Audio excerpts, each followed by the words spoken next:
easy to just use Lumino or the RNS manager from the Nifty Chrome plugin.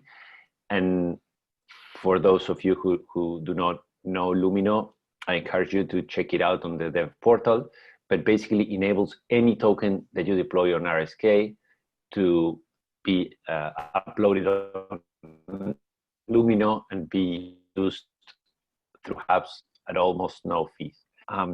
Another very interesting news is the launch of Taringa Club.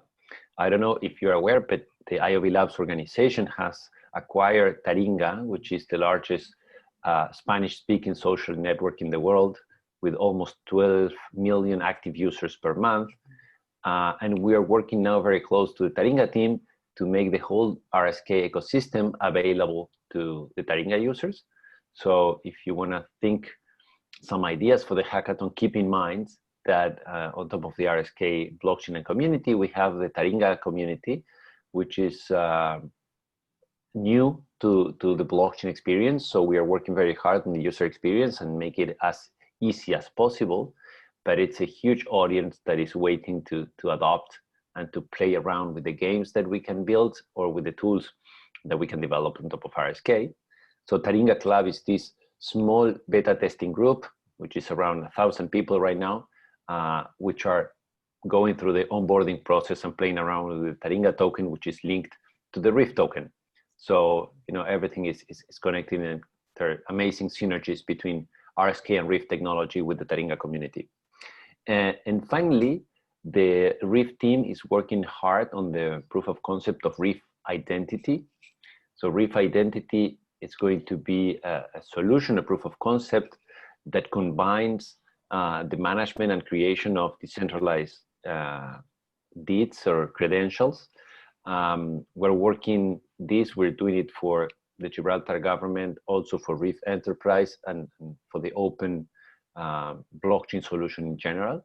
And basically this enables anyone to start creating their own identity and having a backup managed with their own private keys. This has multiple examples on how it could be used. We're going to use it in Taringa, for example, for the single sign-on. So Taringa users will be able to sign up on other platforms using a one-click solution, but without Taringa knowing what the navigation is happening on other sites.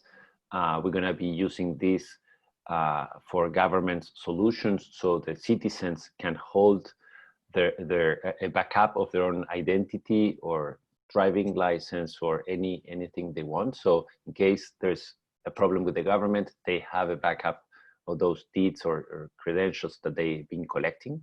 And of course, this is going to be a cornerstone of these decentralized sharing economies, because the main idea is that you're going to be able to hold your contacts and hold your reputation that you build over time when doing delivery or driving or renting your apartment. And even if you're at the platform or someone, you know, you don't want to participate in that platform anymore, you do not lose your history and reputation, which will become very important. So this is on the technical side. I encourage you to go to the developer portal and check all this information. Hopefully you'll find it useful for the hackathon. And then on the adoption side, as I said before, the big news this week has been the integration with Chainlink. It's gone through a technical audit. Everything it's working fine. So now we have it integrated on the testnet, and I think next month it's going to be on the mainnet. So every DeFi solution built on top of RSK and Bitcoin will be able to use and benefit from Chainlink technology and Chainlink oracles. And there are two very interesting stablecoins that have launched on RSK. One is called DOC, which is the first ever stablecoin with collateral in Bitcoin. So this is huge for the Bitcoin ecosystem. I encourage you to go to moneyonchain.com and check their platform. It's very easy to use. And it has different tokens. So you can, you know, if you're targeting with your hackathon solution to Bitcoiners, then you can use the BitPro, which creates a passive income for Bitcoiners that want to make money on their Bitcoin. And it has the DOC or DOC, which is the stable coin with collateral in Bitcoin.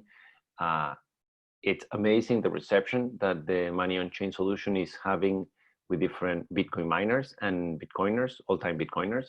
It's kind of what we've been dreaming since we created RSK many years ago. The possibility of creating a system of stable coins. And they started with $1, but there's a lot of interest from the European Bitcoin communities to also create a Euro stablecoin. And I cannot wait for the Argentine peso and Brazilian real and Mexican peso and South African rand stablecoins, all collateralized with Bitcoin. I think this is going to be amazing. And there's another stablecoin that is called RDoc, which is the same platform and the same structure, but the collateral being used is the RIF token. And we are using the RIF stablecoin to promote financial inclusion solutions around the world. And I think this is a very powerful tool to use blockchain technology and everything that we built, but with the possibility of bootstrapping and creating the grants required to promote those solutions. So if you are planning to build something with social impact, I encourage you to use the RDoc as a possible stable coin for your solution.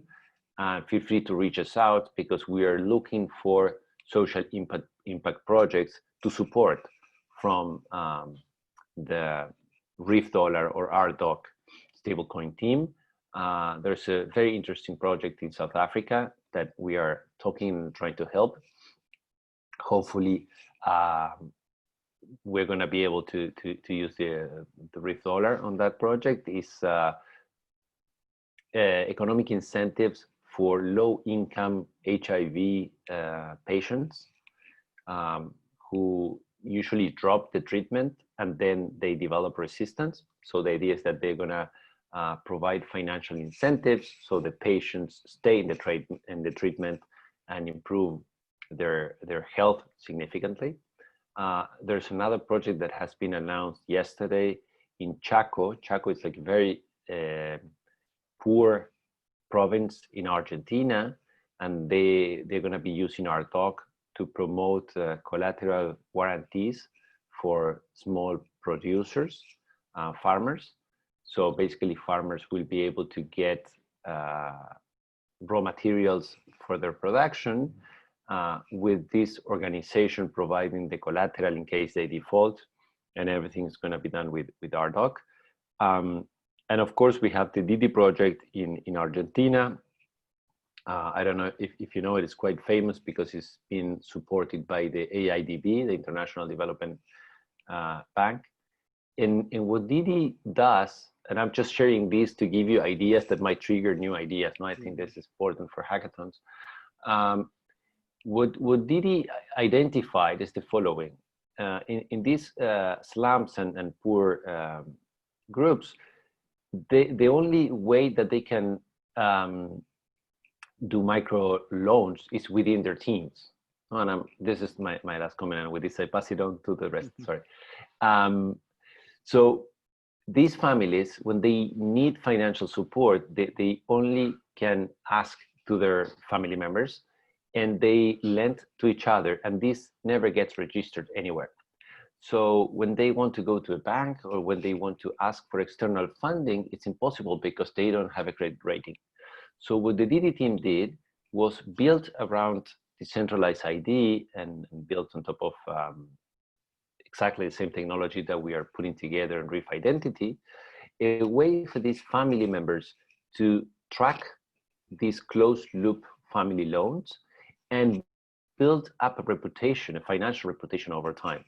So if they do not default to the families and they can prove with blockchain technology that these loans actually happened and they have a very good reputation over time, now we are helping these families to close agreements with microloan companies that are accepting these internal reputations to give them, larger loans. So it's a financial inclusion solution, but built around identity, because the problem that they identified is that there were already loans happening, but no one was recording them. So there's a lot of value that these family members were losing because they were not recording how good payers they were in the past. So this is a beautiful solution where you know, self-sovereign identity has proven to be very important for financial development and financial inclusion solutions. So these are some of the most technical news that have been going on recently since the beginning of the year. And I hope you find this interesting and inspiring. And I can't wait for the ideas and solutions that you're going to be building on this hackathon. Great. Thanks for that. Thanks for sharing all this, Gabriel. I think stable coins are one of the best use cases on blockchain right now, and they are going to change a lot of things in the future, right, in the technical space. So, you know, Gabriel gave us so many ideas about what you can do on the in the RSK ecosystem, what you can do using RDOC and other stable coins as well. So we also have a few potential use cases on the slide that you see on your screen.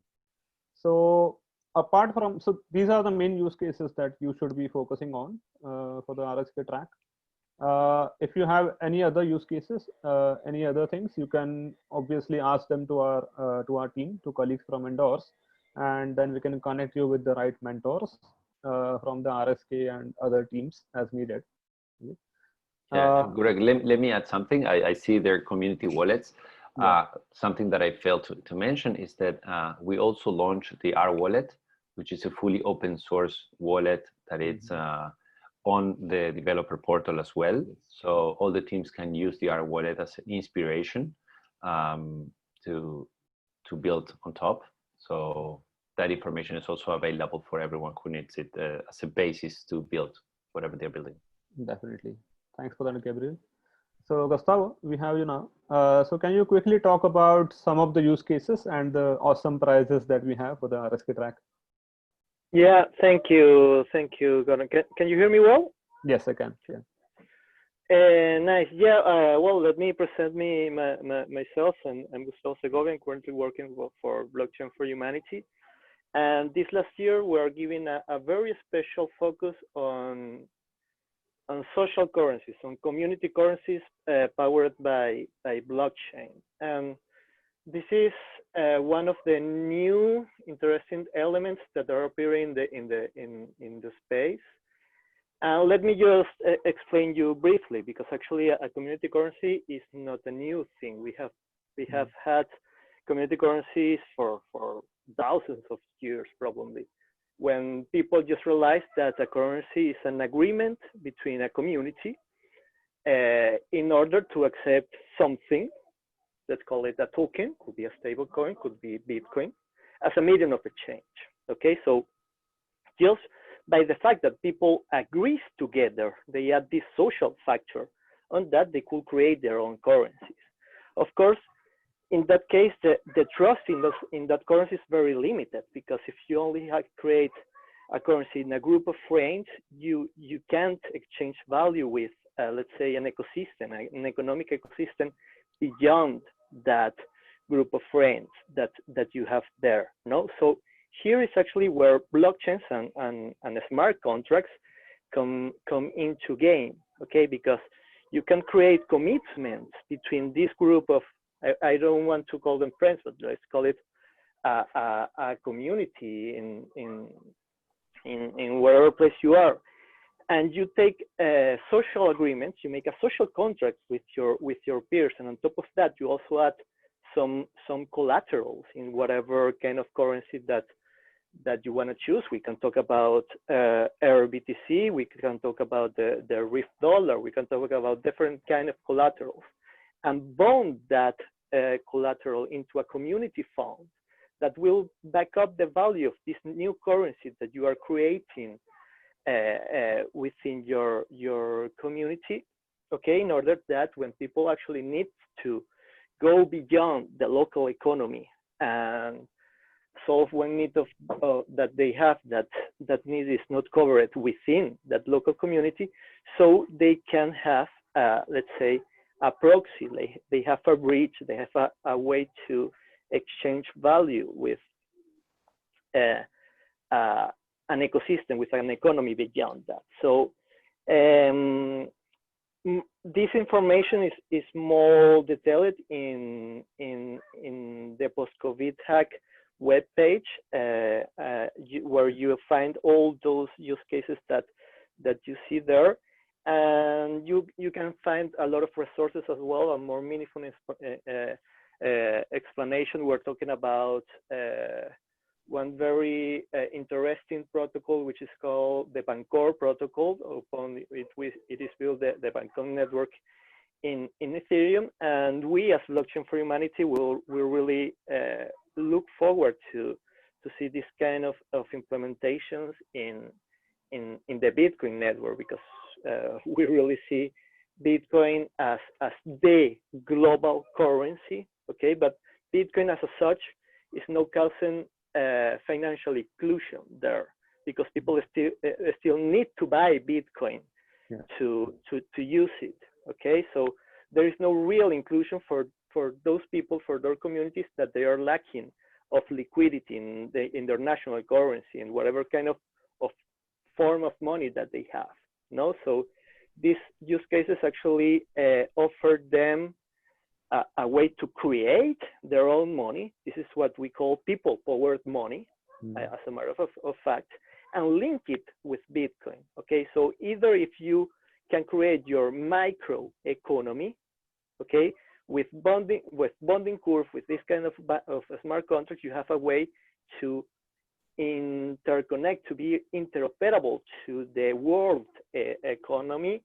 And if people choose as such a reference at Bitcoin, I think that the potential to actually to solve the humanitarian problem as such, it's really big, because we are just allowing people to organize with themselves, to follow their own values, to recognize their own diversity in cultures, in society, and so on, and build bridges among different cultures, among different communities, among different collectives. So this is one of the use cases that we are more looking forward to see happening in this hackathon. And I don't know, Gaurav, do we still have some time for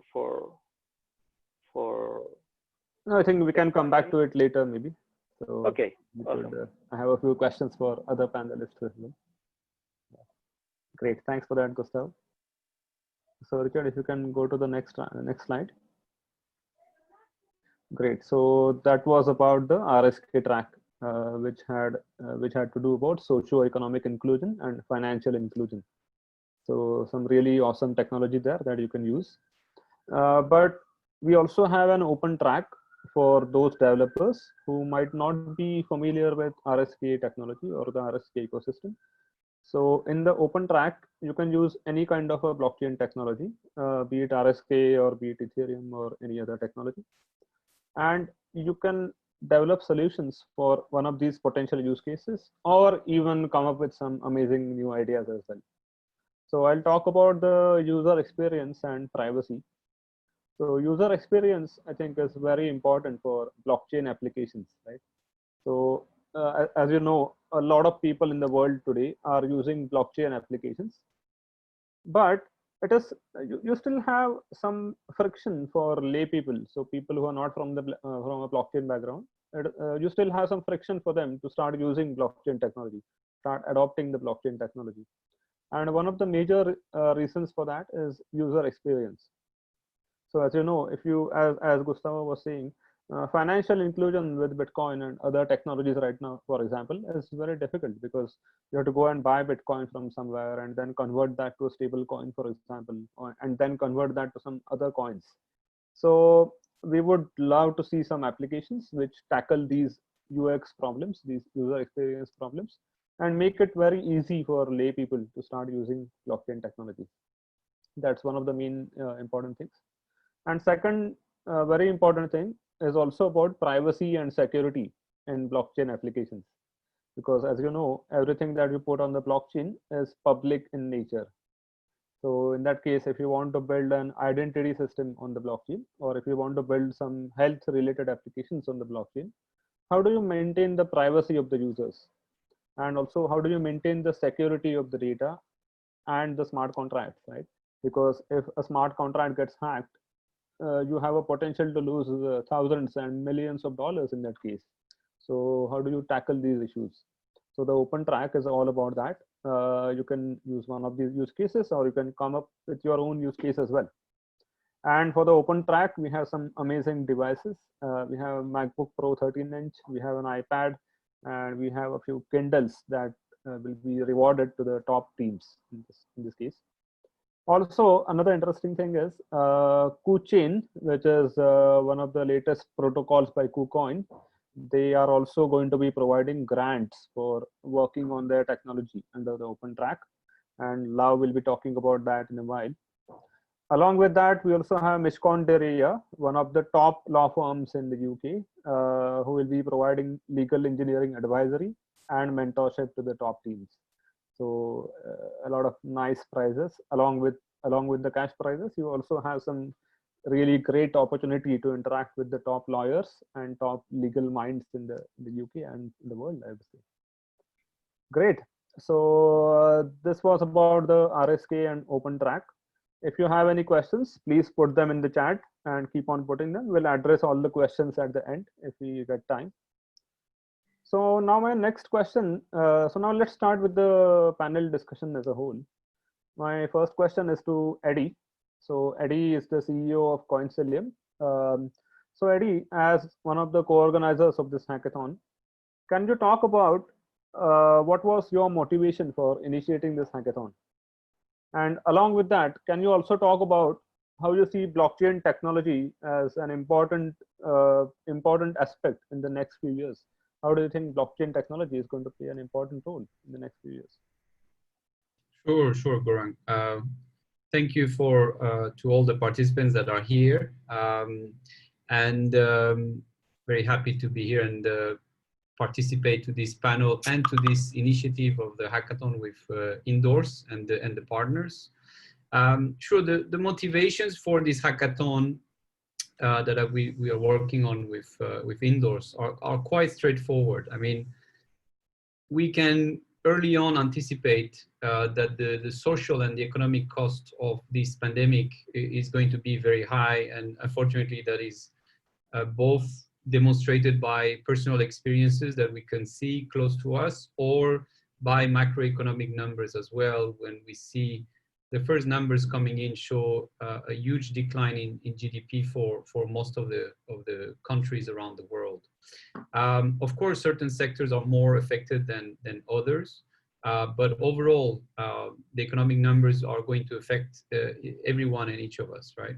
So the idea is to work together and to mobilize the community of developers and in the sector that we know and in which we evolve, which is blockchain, to see if we can help solving the key challenges we see emerging from this pandemic. So of course, we're talking about social and economic side effects. We're also talking about the health risks and the privacy, how to reduce the health risks without infringing on people's privacy, for example. And as Gabriel was mentioning at IOV, where financial inclusion is really one of the core missions of that organization. And this is why I believe the theme of this hackathon really resonated with them.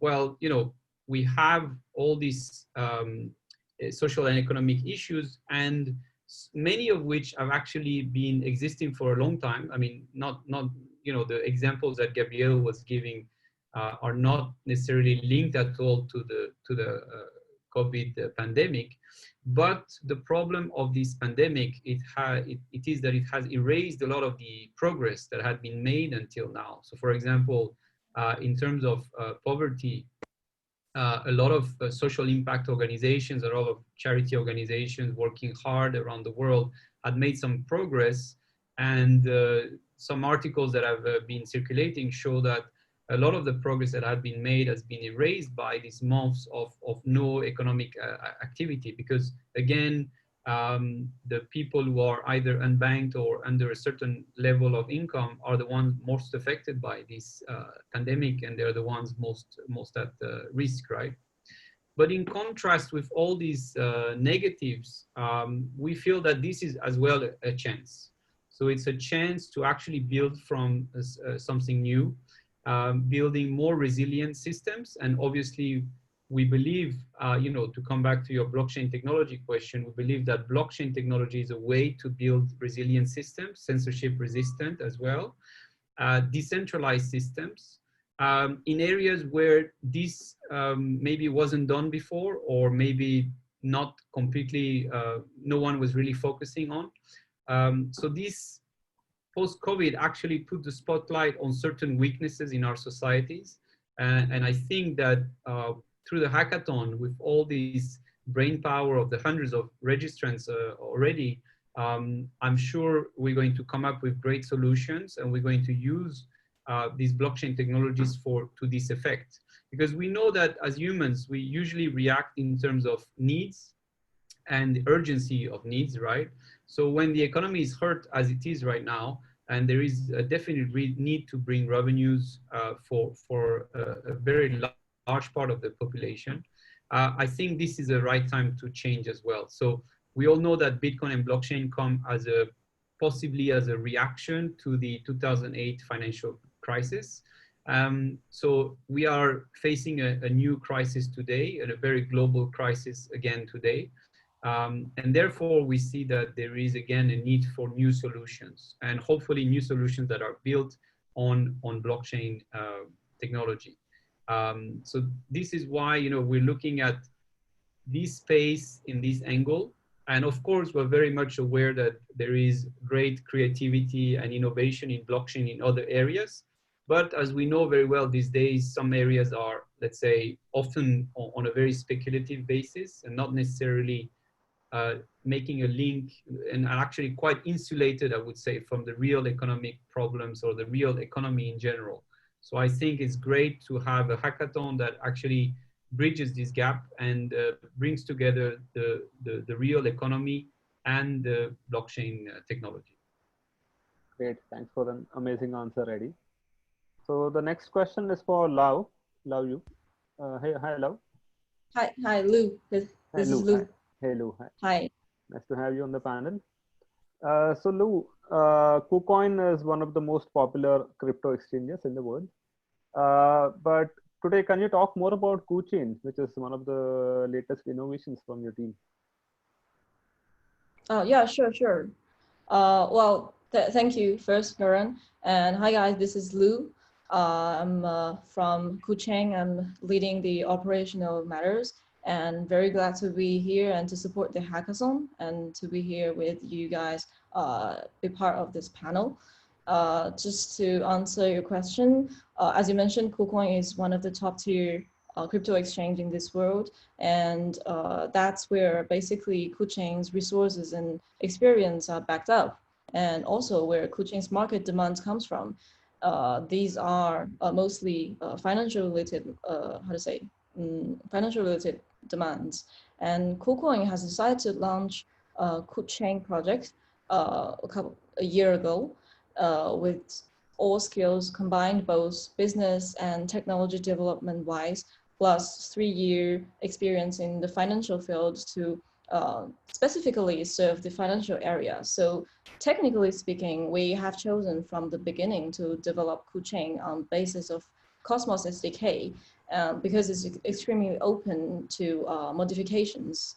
What we did is basically adding on an account name structure and authority tree structure for future extension, and integrating multi-asset issuance and restructure the message module. So the aim in general is to solve the needs from the current market, which is to support high concurrent real-time trading execution and to realize low latency trading experience through technical structure, allowing, for example, off-chain matching and on-chain clearing. So what we do is that we build a sort of 4-layer network, not going too deep in this subject. If you're interested, we have KuChain Discord channel open to you, and where you can find our community admin, Flora. So I'm sure she will be very glad to share it with you. Great, thanks for that. So can you also quickly talk about the grants that you'll be providing to the participants of this hackathon? Well, yeah, sure. So I wanted the most to evoke, maybe I need to explain a little bit why the grants. So the reason why we are supporting this post-COVID hackathon is quite important. Like, I mean, back to July, KuChain has launched its first BetNet test event, which was about a bug bounty program, etc. This is when Richard from Indoors came to me and spoke to me about this hackathon, and he explained to me that this is about finding new innovative solutions and solving new challenges, caused by the pandemic, etc. So that reminds me of how KuChain, was at a earlier stage where we were ending the research phase, and bam, the pandemic. But not to say that delayed somehow our plan, but this is, I mean, the team got a rest, the community went stronger because we got a time to debate on solutions, on lowering blockchain barriers, on allowing community projects to benefit from KuChain, on how KuCoin's aim in its decentralization. And we realized that KuChain's mission is also on that direction, and we need to, as a financial solution provider, as a on-chain fintech, we need to really be usable and serve the real well-defined goal. So we need to onboard and develop, to gather and join forces. And this is when, this is why we really think that, giving that grants to this hackathon will help us and help us all. I mean, we need developers, we need wallets, we need validators, we need DEXs, DeFi, stablecoin, AMM, cross-chain solution, everything. So we need people for all that. And we need a community to make it possible. And for that, we need to learn how to gather people, especially in these critical times, as we said. So we need to, build boundaries without actual meeting each other. And internet is doing it, and blockchain can push it even further.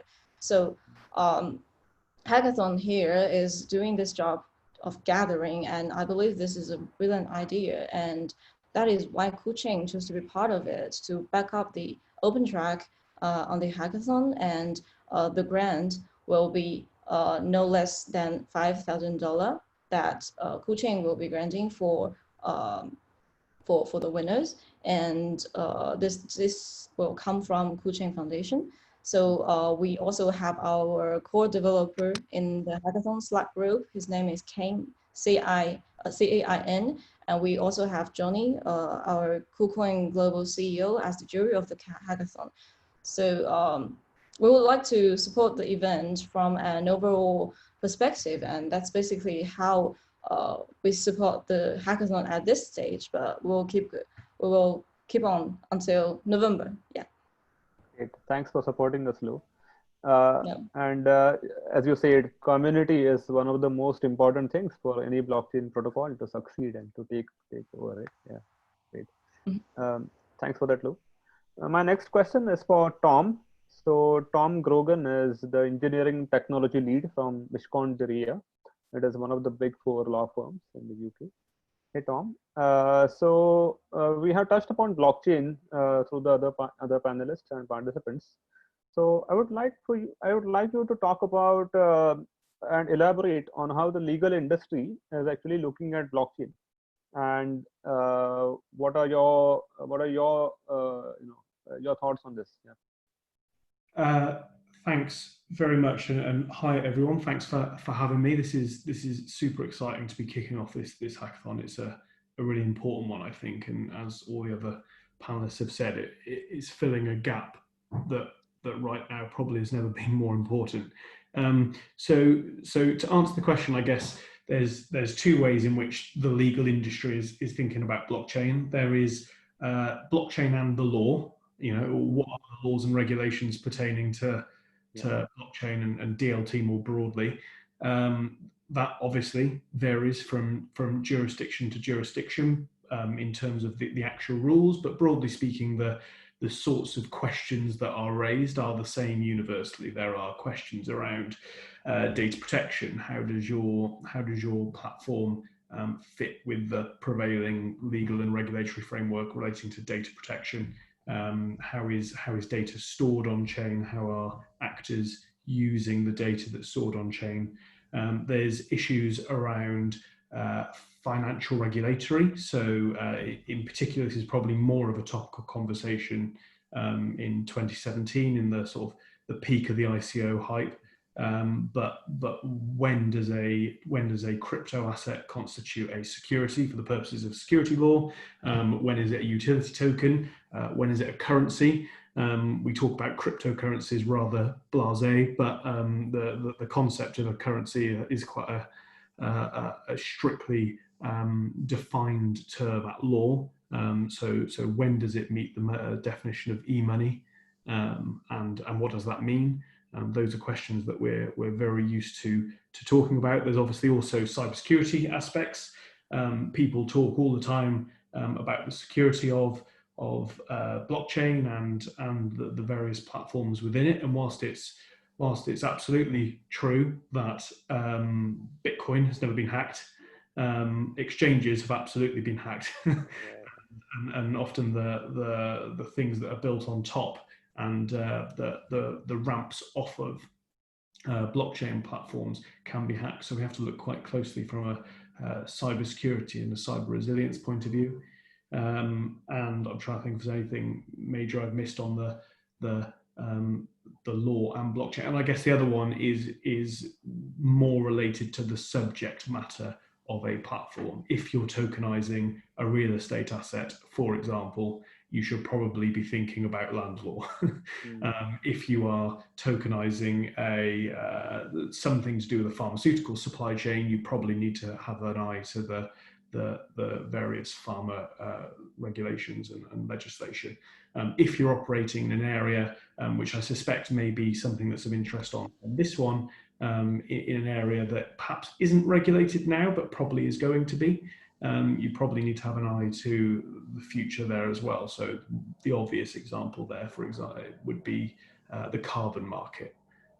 Carbon is a little bit of the Wild West at the moment in terms of how that whole space is governed. And I think if we're going to hit our sustainability targets in the next few years, that's got to change in some way.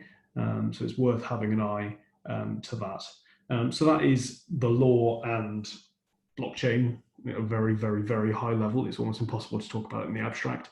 But how are law firms using blockchain? They're not at the moment, particularly. I mean, there are occasional use cases and proofs of concept popping up in certain cases. So we did a build with the UK Land Registry last year that was all about turning their processes from very manual, very long processes to a blockchain-based conveyance. There are dispute resolution platforms. So those of you in the UK may have seen that the UK Legal Task Force Delivery Panel, there's a mouthful, has just announced the providers of a proof of concept dispute resolution platform for SMEs. A company called Jur has just won that right, and that is a blockchain-based platform that is leveraging all the great things about blockchain that all those on the call, I'm sure, are very familiar with, the immutability and crucially the auditability to bring fairness and transparency to the arbitration market. But law firms are relatively slow. They're naturally conservative organizations. And I think we're now beginning to see a bit of a tipping point, probably accelerated by COVID, where we're moving from talking about really nice things to doing some really nice things. Those are I guess the two pillars.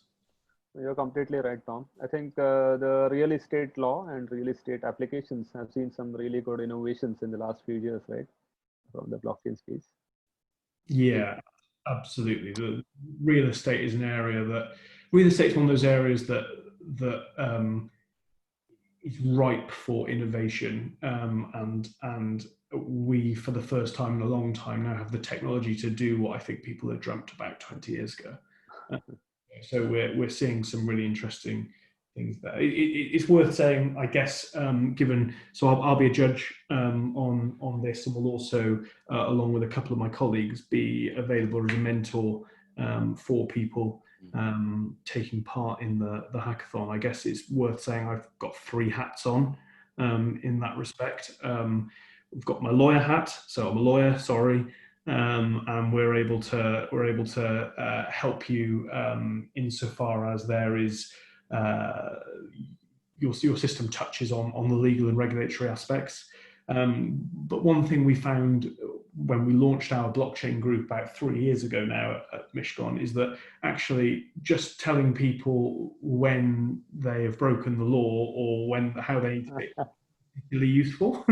And actually, we've now launched our legal engineering business, which brings together, we've got a pretty large team now of in-house technical development programming resource, and we can actually talk to clients at a slightly more technical and granular level about how they might structure their product, how they might structure it, make sure it's compliant by design. That in some areas isn't necessary. You know, get your usual people to do the job. They'll do a great job of it because the area you're dealing with isn't particularly legally complex. But there will be certain areas where it is legally complex, and it is a bit of a puzzler that you know we can add some real value for. And we've done builds for all sorts of clients, from governments, especially in the Middle East, through to startups here in the UK.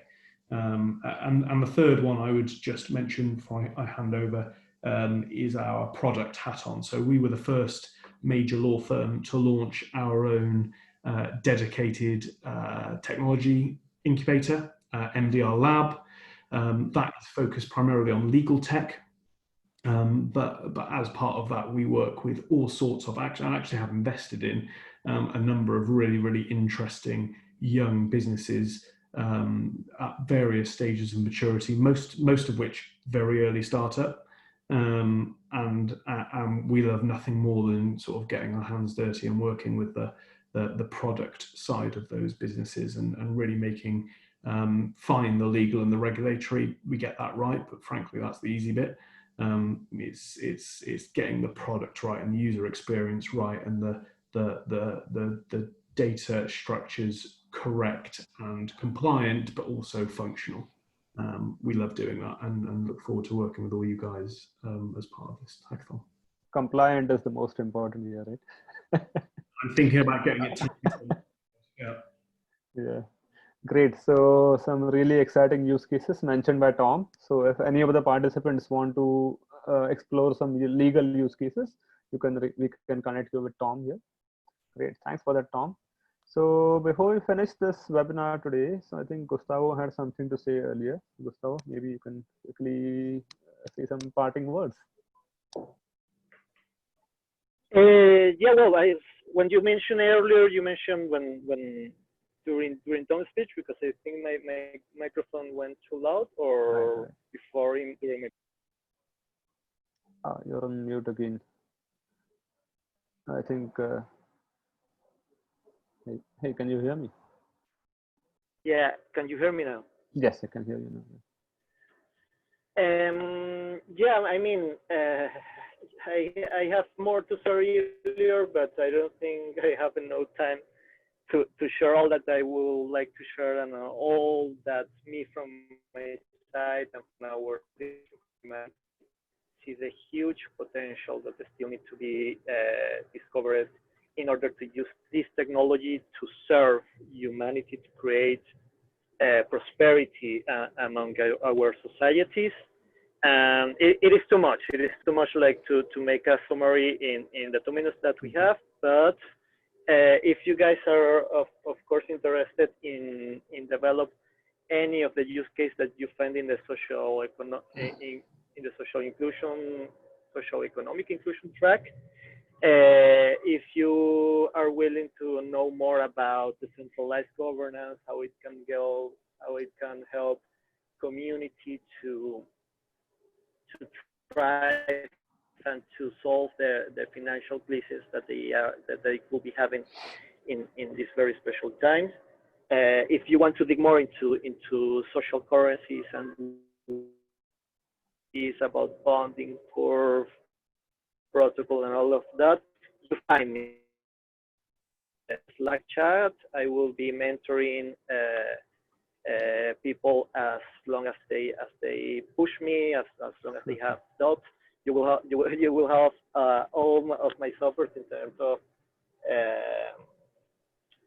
brainstorming and closing ideas around socioeconomical inclusion and community empowerment. Great. Thanks for that. So again, I would like to thank everyone, Eddie, Lou, Gabriel, Gustavo, and Tom for joining the panel today. We are really thankful to have your support for this hackathon.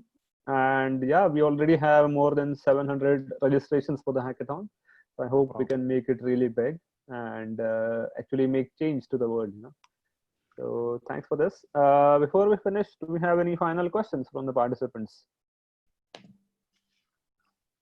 Yeah, anyway, if you have any questions, you can always reach out to our team. You can reach out to Richard, Antonio, or you can ask the questions on the Slack channel.